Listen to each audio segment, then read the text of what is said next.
Главные события пятницы, 19 июля, в материалах наших корреспондентов. Это итоги дня. В студии Петр Васильев. Здравствуйте. Вот основные темы.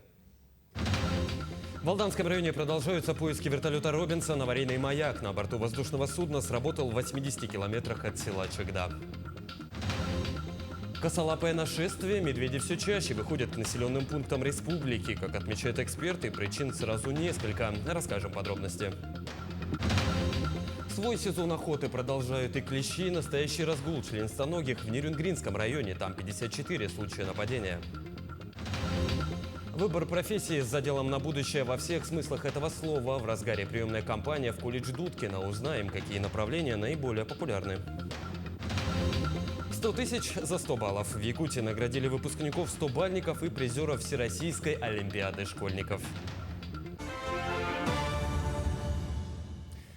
На борту пропавшего в Якутии вертолета «Робинсон» находились гражданские лица. Распространяемая в сети информация о сотрудниках силовых ведомств не соответствует действительности. Об этом сообщили в региональном МЧС.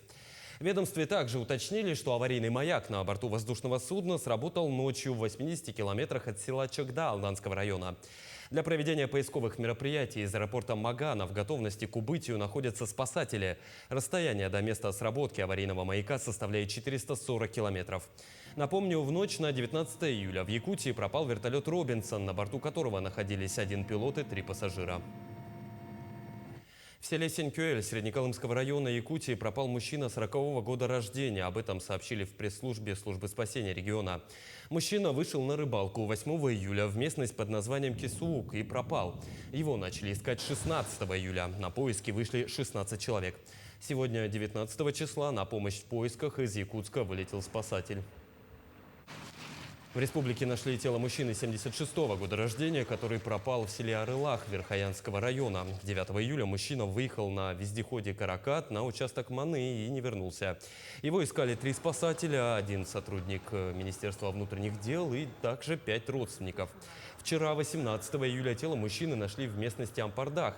По предварительной версии, во время езды он выпал с вездехода, его задавило задними колесами. На месте работают следственные органы. С начала пожароопасного сезона в Якутии ликвидировано более 600 пожаров общей площадью почти 1 миллион гектаров. За минувшие сутки обнаружено 4 новых очага на площади в 23 гектара.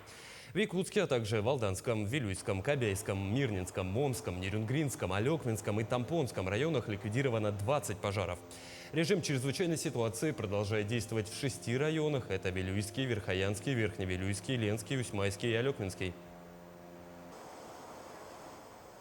В республике тем временем отмечается рост случаев подхода медведей к населенным пунктам, из-за чего хищники покидают свой ареал обитания и что делать, если встретились с косолапым, расскажет Даяна Федорова.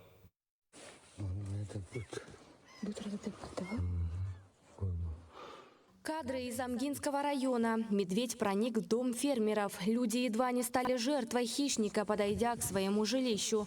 К счастью, амгинцы Дмитрий и Туяра Марины вовремя среагировали и оказались на безопасном расстоянии. Когда зверь высунулся из окна, опытный охотник Дмитрий метким выстрелом ликвидировал хозяина тайги.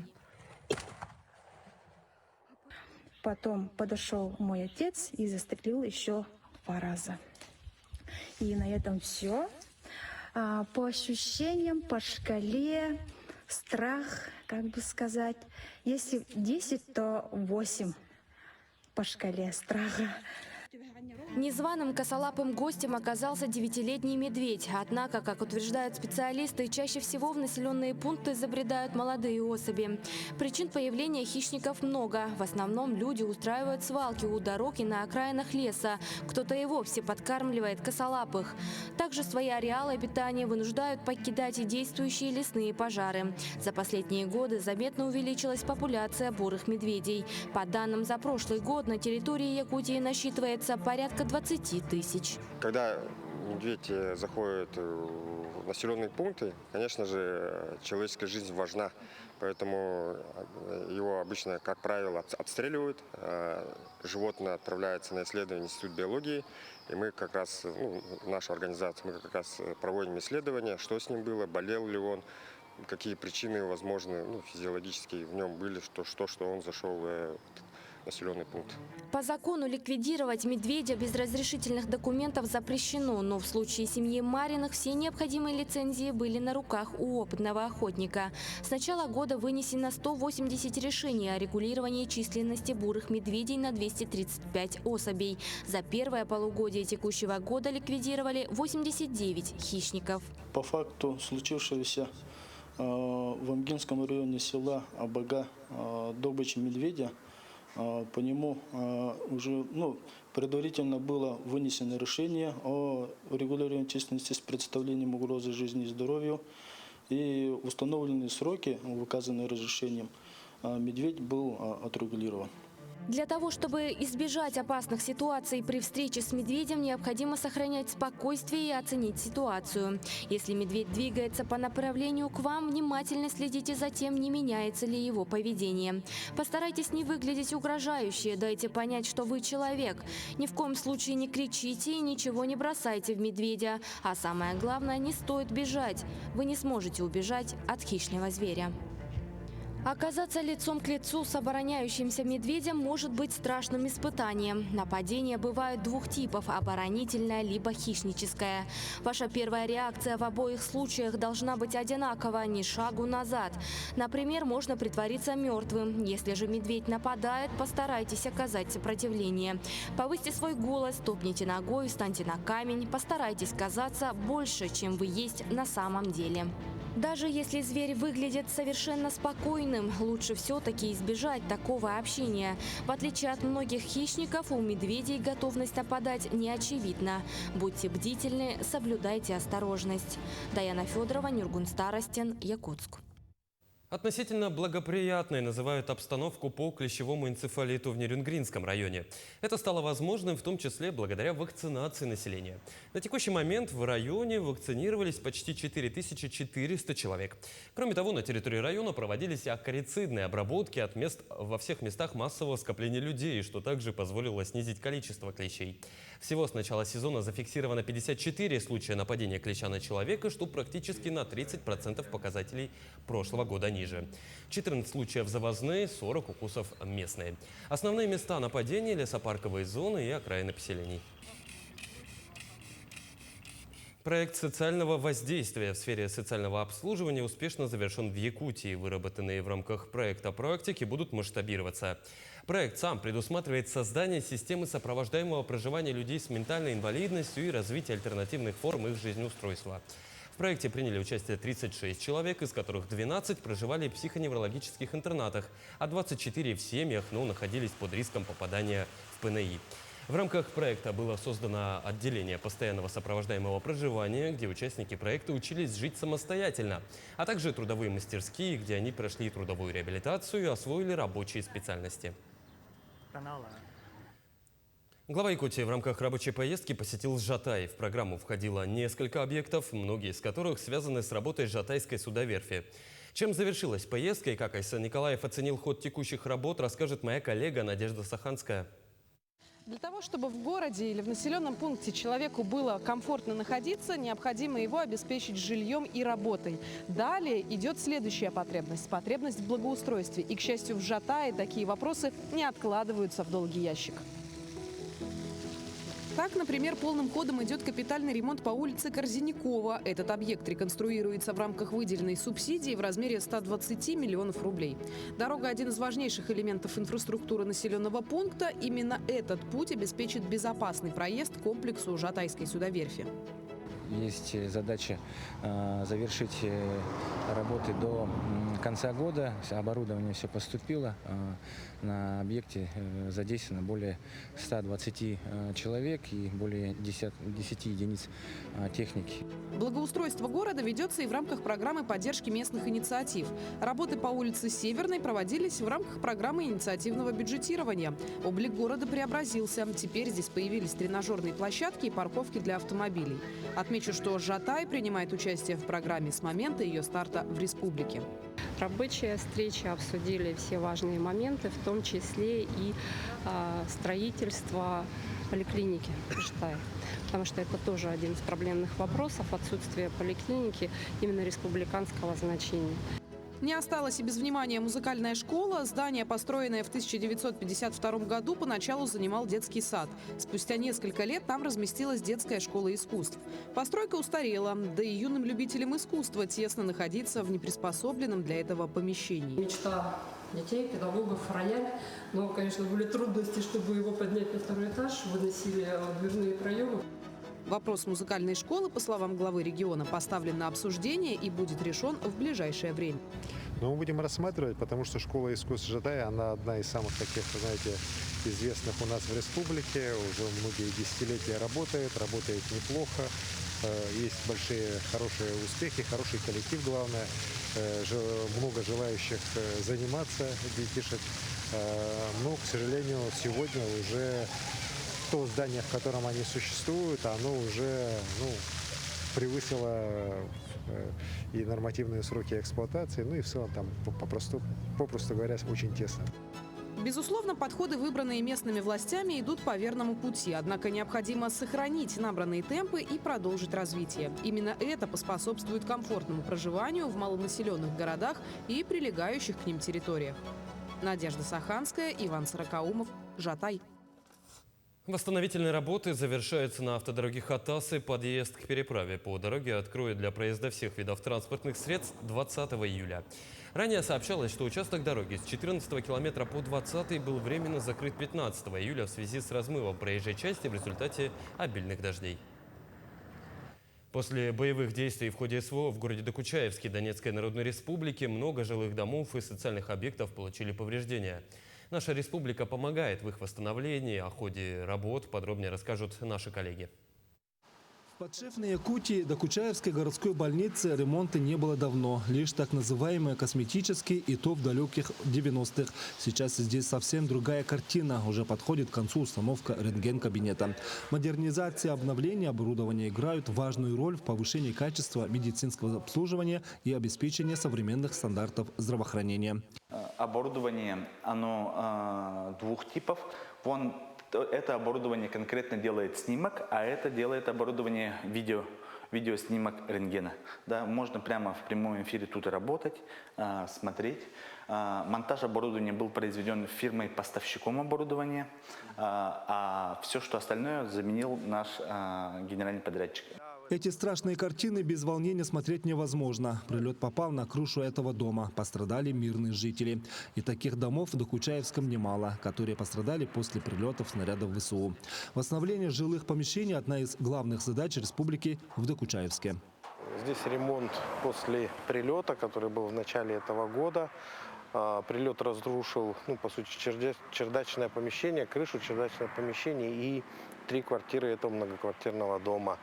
Сейчас подрядчик у нас полностью произвел демонтаж кровли, демонтаж чердачного помещения и производит замену потолочных плит. В целом на потолке порядка 18 плит будет поменено, потом будет восстановлено чердачное помещение и уже отремонтирована кровля. Стараемся совместно с подрядчиком очень плотно отрабатывать, чтобы пока сухо, пока тепло, все ремонтные работы были проведены. Кроме того, идет работа по восстановлению общественных пространств и дорожной инфраструктуры. Мы заехали посмотреть, как идут работы в многофункциональном спортивном комплексе. Восстановление этого объекта станет не только символическим шагом, но и позволит местным жителям продолжить заниматься спортом и развивать спортивные таланты. Место очень посещаемое, то есть жители и просто приходят самостоятельно заниматься, плюс приводят детей в секции, и плюс еще есть для взрослых у нас тоже, мы предоставляли платные услуги, есть еще фитнес, в общем, тренажерный зал, то есть это как основное место досуга, можно сказать, всех граждан, людей города. Сегодня лишь скопанная земля, но совсем скоро на этом месте соберется немало детишек города Докучаевска. Здесь построят современную спортивную площадку, сдачу которой планируют уже 1 сентября. Восстановление более 50 объектов в Докучаевске будет означать значительное улучшение инфраструктуры и условий жизни для местных жителей. Эти усилия помогут восстановить общественные пространства и создадут благоприятные условия для развития города. Али Колесов, Илья Жираев, МВК Саха, Докучаевск. Профессиональная психологическая поддержка участников спецоперации и их родных продолжается. Работа направлена на сохранение, восстановление и укрепление психологического здоровья. За минувшую неделю Республиканским психологическим центром отработано порядка 300 новых и повторных обращений бойцов и членов их семей. Проведено около 450 индивидуальных и групповых консультаций. Напомню, работа специалистов Республиканского психологического центра ведется по поручению главы региона Айсена Николаева. Высокий спрос на IT-профессии наблюдается среди абитуриентов Якутии. В Якутский колледж связи и информационных технологий имени Дудкина на одно бюджетное место 30 претендентов. О приемной кампании колледжа расскажет моя коллега Марфирина Алексеева. Учебное заведение предлагает обучение на базе основного и полного образования по 10 специальностям. Самые востребованные квалификации – это разработчик веб- и мультимедийных приложений, оператор беспилотных авиационных систем, специалист по защите информации, администратор баз данных и другие. Сейчас это востребовано везде. Везде набирают программистов для разных компаний, для разных фирм. Поэтому поэтому я и выбрал на программиста пойти. Надеюсь, то, что примут. В каждом направлении 25 бюджетных мест и 5 коммерческих. При зачислении действуют различные льготы. К примеру, на коммерческой основе за студентов из многодетных семей более 40% средств за обучение оплачиваются из республиканского бюджета.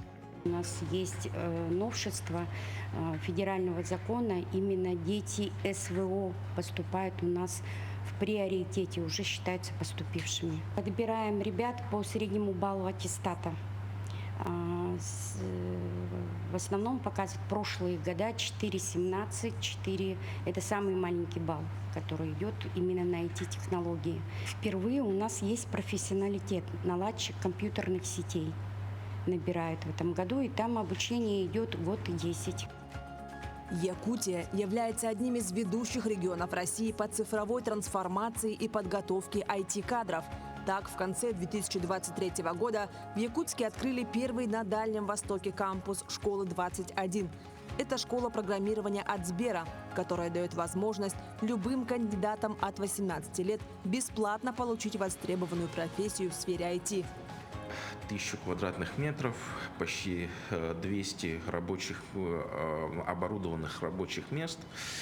Соответственно, уже проведено полностью 4 интенсива образовательных. Сейчас идет 5-й, до конца этого года планируется провести еще 2. Уже, подготовлено почти 1000 специалистов. Так, одним из основных площадок развития IT-индустрии является креативный кластер «Квартал труда». В районах действуют IT-центры, в школах IT-клубы. Успешным и не имеющим аналогов в других субъектах России является конкурс «Моя профессия IT». В общем, в республике действует ряд проектов, направленных на создание системы образования в сфере информационных технологий, начиная со школ до высших учебных заведений. Марфирина Алексеева, Станислав Потапов, Якутск. Глава Якутии наградил учащихся, получивших 100 по итогам единого государственного и демонстрационного экзаменов, а также по Всероссийской олимпиаде школьников. Не остались без премии победители Всероссийской олимпиады школьников и золотая медалистка игр «Дети Азии» по стендовой стрельбе. С подробностями Вероника Таюрская. Упорство в учебе приносит победу в бою. Именно этой пословицей можно описать старания выпускников школ и колледжей, получивших по 100 баллов на экзаменах. Еще раз подтверждаю, что мы являемся по праву передовым центром образования Дальнего Востока. Наша самая важная задача, чтобы у каждого юного жителя республики была возможность раскрывать свои таланты, свои способности и непрерывно развиваться. В марте этого года глава Якутии учредил премию 100 тысяч рублей выпускникам и их преподавателям за успешную сдачу государственной итоговой аттестации в форме демонстрационного экзамена. В данный момент из рук Айсена Николаева премию получили 10 выпускников. Готовился я, можно сказать, все эти 5 лет, потому что я участвовал в WorldSkills, информационные сети, и дошел до российского уровня. Волнуюсь, и я был удивлен, что смог сдать. Это было шокирующе, можно сказать. и неожиданно. У меня сегодня один выпускник, который набрал 100 баллов на квалификационном экзамене по специальности инфокоммуникационные сети и системы.